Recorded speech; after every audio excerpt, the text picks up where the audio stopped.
If you've got a boat, you've seen the dreaded HPF error. It's a high pressure fault, and oftentimes this is because of bad water flow through your marine air conditioner.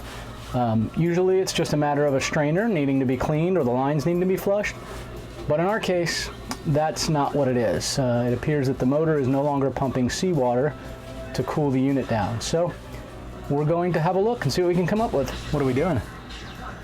We're fixing the air conditioner. Very good.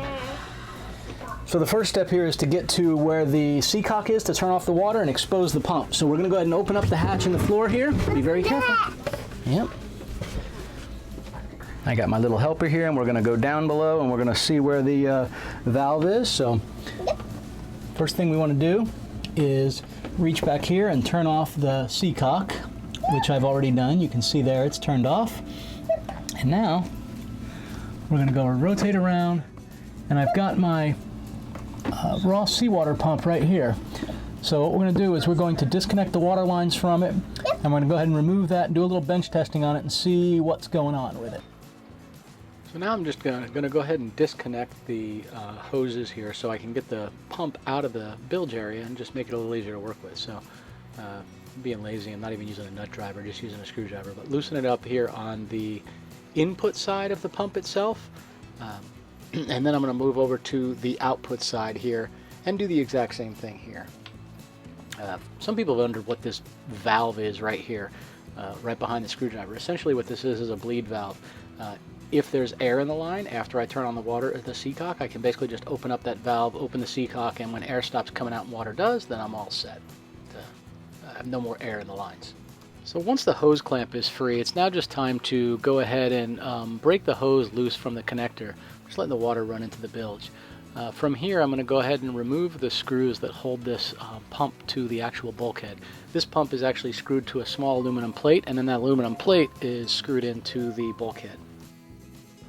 Now that I was able to get it off the bulkhead, it's now a matter of going ahead and getting this last hose off of here. I was wiggling it around a little bit, so I didn't catch this part on video, but I'm removing the hose going off the left there. It should probably go without saying that I made sure that the breaker was off, so I've gone into the cabinet here where the brains are to the unit, and this cable that you see him pulling on is actually the power cable that goes down to the pump itself, and it goes up inside of the control box. Once I go ahead and remove the cover from this, it's now just a matter of finding those specific wires from the pump itself. I'm tracing them over here to this particular spot. I'm now just going to use a screwdriver to loosen up the terminals. Again, good marine installation, these are ring terminals and not spade connectors. So loosening these up, and we'll remove each of the individual wires, the hot, neutral, and ground. So now that they're all loose, it's just a matter of pulling the wire down out of here. I actually taped on a line to this so that I could pull it back up through the opening in the sole. Alright, so we're going to do a quick bench test. This is not an OSHA regulation. I'm using just basically a basic switch here, and I'm going to aim this west way so it doesn't go toward the water, and essentially I am going to stick in the hot and the neutral. That's interesting. So the pump is actually turning on, which is worrisome. Because that's coming on, that's starting to tell me that I might have a bigger issue. My bigger issue may actually be that either the impellers are bad in here, though I don't ever remember hearing this kick on. My concern may be that the panel in the back is not turning on this particular pump. That would be a problem. You can hear it's coming on. What I've done here is I have essentially a bucket of water, and I'm going to put my pump in here and see if I get some pumping action out of this. So what I filled this hose up. You can kind of see I just used the faucet and put it right there. As you know, these pumps are not lift pumps. They have to be submerged below the water line. So if I put the bucket right there, I get this end into it, I'll have a little bit of air, but it should be enough to get it. So I'm essentially going to do this. Let me first make sure that I'm at the right size here. May not be the right size hose. All right, I'm going to be able to just hold that against it. It's not a great solution, but for my test, it'll be fine.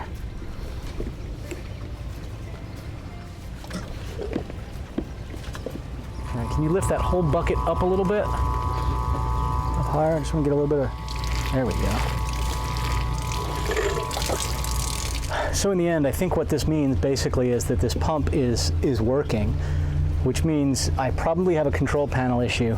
When I had my hand on the pump and the air conditioner kicked on, I would get the HPF error and I would not actually see this kick on. I'm going to take my multimeter, I'm going to go down below and I'm going to check on the actual circuit board to see if it's generating the 115 volts output for this particular pump. I didn't feel it actually kicking on, so I'm hoping that it is, which wouldn't make any logical sense right now, because the fact is this pump is working when I plug it directly into an outlet, which tells me that my problem is elsewhere, and I'm really a little bit concerned if it's not sending the signal to this. The question is the actual high pressure Freon switch stuck where I need to have somebody service it, or do I have a circuit board problem? And I'm not sure which of those two it's going to be. Sadly, I just had this unit serviced not long ago. I'm not happy with the work the guy did. Quite frankly, he did work on both the boats. I had him do them both while he was here.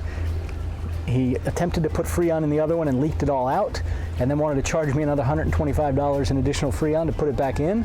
And he charged both of these units, but here we are 45 days later, and this one's getting an HPF error again, so I'm a little concerned.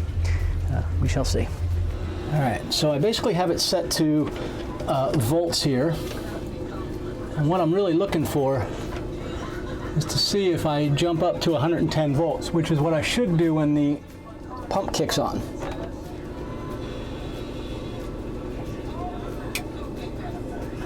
All right, it just went to 121 volts, so it attempted it and then went right to HPF.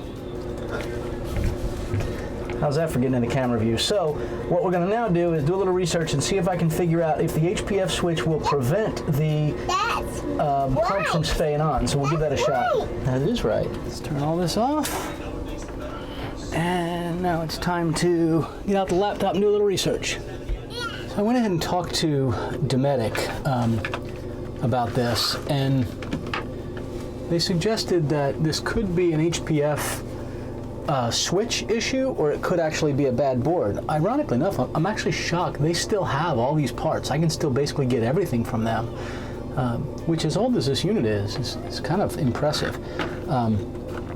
So what he was sharing with me is that there's a jumper on the back of this board that basically will bypass the high pressure Freon switch. So I'm going to take a look at that in just a minute here. I think that's the switch itself right here. He said it was on the 1/4 inch line. So the high pressure Freon switch is this 1/4 inch copper tube that comes off of the compressor, and you see it kind of runs down here. It comes across here. I'm going to see if I can get my finger out of the way. It comes down here to a high pressure fill, and then it continues to run downward, and then it essentially goes back up in here into the reverse cycling switch. But right here, you can see, here's the switch itself, and here's the two leads that go to it. So this is the high pressure Freon switch right here.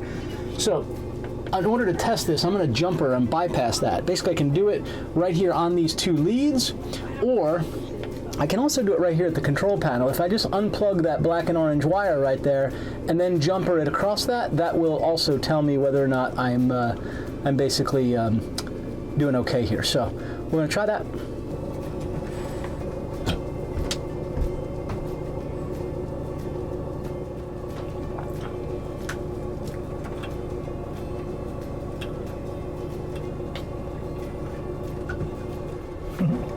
Having a heck of a time doing this so the camera can still see it. In a minute, you're about to lose out on the camera side. All right, they are jumpered. All right, I turned it on. I have my air conditioner compressor appears to be on, but I'm not getting anything blowing here. Oh, there goes the blower. The compressor just kicked on. So this is kind of good news. I have my, you can see the LEDs on. Weird, it looks green through the camera, but it's actually blue. I'm not going to run this very long because I do not even have a water cooling pump hooked up here. But it does appear that it's blowing cold air. So it seems like it may just be the high pressure Freon switch that's bad. Let's see. All right, the compressor's getting hot and I don't want to run it without the water cooling pump on. The good news is, like I said, this does appear that it's the HPF switch itself. So what I'm going to do is I'm going to hook all the pumps back up, make sure I'm getting good water cooling. I'm going to bypass this and let it run a little longer and see what we end up getting here. I probably don't really have to do this, but what I'm thinking is, while I've got this apart, I'm going to go ahead and take it apart, make sure the impeller's good, make sure there's nothing stuck in it. I've got it out, I may as well do a little service on it right now and make sure everything looks good. I don't know if you can see this. This is actually a water-cooled motor, so you see these little lines right here. What those do is that runs water down around the coolant section of the motor. That's what allows these things to sit in little holes in the boat and run, you know, so well.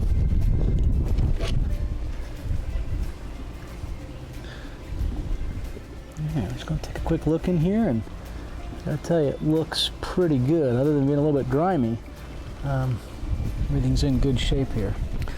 Too lazy to go down below. I found these old pliers up on the deck the other day. I'm going to use these to pull this thing out and clean it. Yeah, just a little bit of, we call it the Chifuncta Funk here. This is the Chifuncta River, and it's kind of goopy. So, see some of this nastiness in here. Pretty impressive. I mean, however long this thing's been running and chugging along. I don't know if you can see this, but you can actually see where the little inlet lines are here. There's one right here, and there's one right here. Water gets run through there.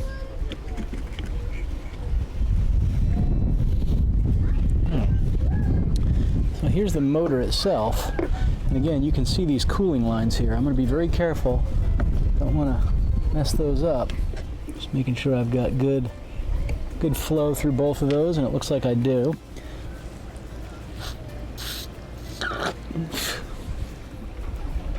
See, this motor's a nice free-flowing motor. These Dometic and Marsh motors are really nice.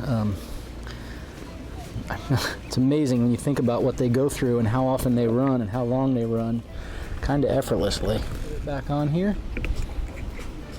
And just lining up these little holes right here.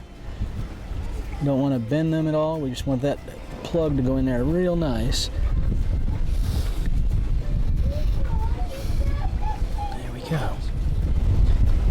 I'm going to take these two down below and clean them in the sink real quick. All right, so I went ahead and cleaned this stuff all down below.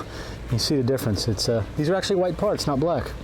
So this is magnetic. It just pops right in there. It's really easy to get in, and then we're going to go ahead and put our connection back in here. And at this point, it's just a matter of putting the screws in. And we want to crank these down a lot like you do with a car's lug nuts. We want to sort of alternate them so we don't get it a little bit crooked, or as they say in the South, cattywampus.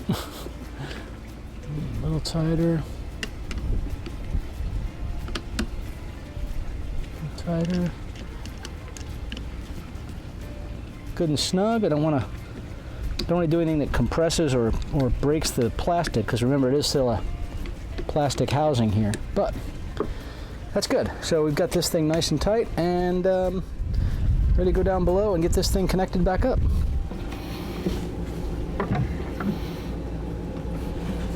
All right, got our piece, and we will go ahead and put it in there.